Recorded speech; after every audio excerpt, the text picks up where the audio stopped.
In fact, when push came to shove and everything went downhill, Adam said, "Ha, it is this woman that you gave me."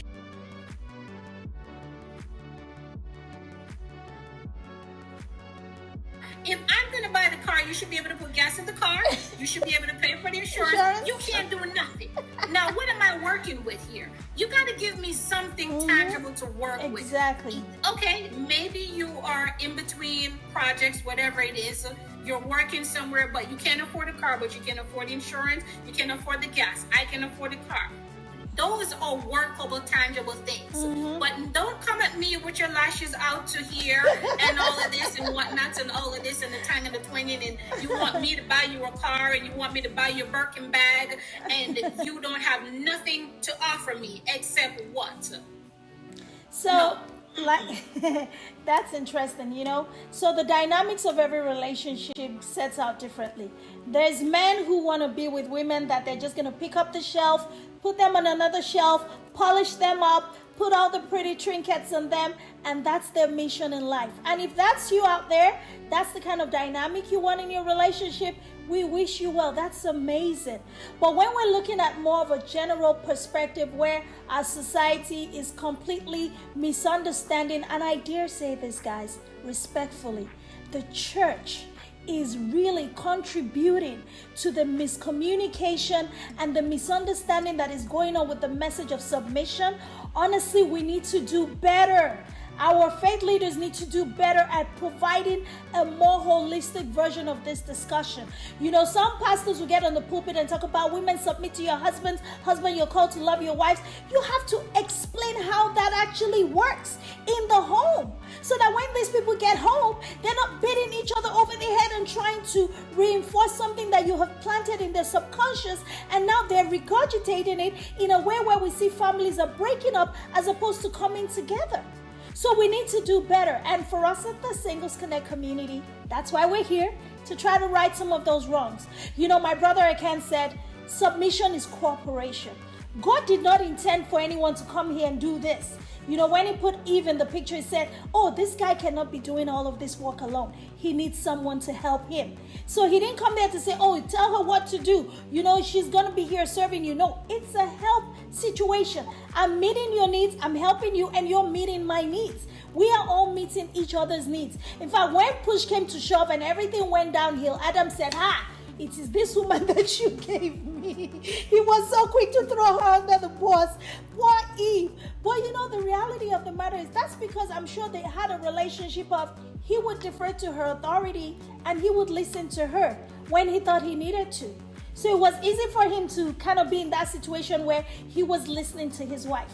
So as they say, like a wise woman builds a home, I've heard it said a wise man listens to his wife. So submission is a two-way street that we can all benefit from, understanding what is the mission, like we all talked about the mission of our family, the mission of our relationship. Where are we headed? Is it in the same direction?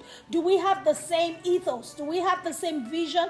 Do we have the same mindset? So if we all have that together, and I think we need to do better as a society, trying to focus on the right things, focus on the mission.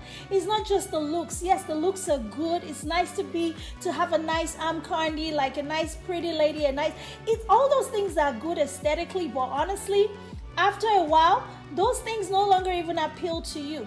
Because I don't know how much of a honeymoon period most couples have. I don't have data on that, so I can't really speak to it. But the honeymoon period comes quickly and it goes, and then you got to start dealing with the real life stuff. And that's when you begin to understand, oh, he's going here and I'm going here, and this is not going to work. We're not going to make it unless we redirect and try to plan and put our trajectory going in the same direction. And that way, submission becomes easier. So when people, I heard a lady talked about on social media, she's a very strong feminine energy educator, trainer person. And she talks about the fact that when she met her husband, one of the things that really helped her develop herself as a feminine energy person, not a feminist, because I don't subscribe to that feminist stuff. I'm sorry, I don't subscribe to that. But understanding her feminine energy was a blessing, was because he helped her to be soft. He helped her to be very soft in not worrying about all the things that she was trying to take on. So her husband was the one that helped her to really discover her soft side. So she embraced that softness and she used that as a strength to build her relationship. So yes, she had some masculine energy in herself, but she allowed her feminine energy to be dominant in her relationship with her husband, now allowing him to be more of his masculine self, doing what he needed to do in that relationship. And that is not to say that he doesn't defer to her leadership when he needs to. That is not to say she doesn't have a right of speaking or making decisions in their relation. She has a lot of power, but she knows that her feminine energy and the ability for her to allow that to take the lead whenever she's dealing with that man, it got her everything else that she would have ever wanted. And I really subscribe to that. And even for most of us who are female leaders out there doing all of the amazing things in the world, if we're really looking to build relationships, trust me, our masculine energy is not going to allow us do that. I don't care whichever way you want to chop and dice it. You have to put forward your feminine energy, because if you're claiming you're a woman, you're a female, the feminine energy has to lead the way. It doesn't matter. That is why I believe in the traditional roles that God has given men and women. We have those traditional roles and we have to honor it in each other. Honor your masculine side. Use it for what it's intended to do in the boardroom, in the marketplace, at work, in business. Use it to roll heads and make a lot of money and do all the things you need to do.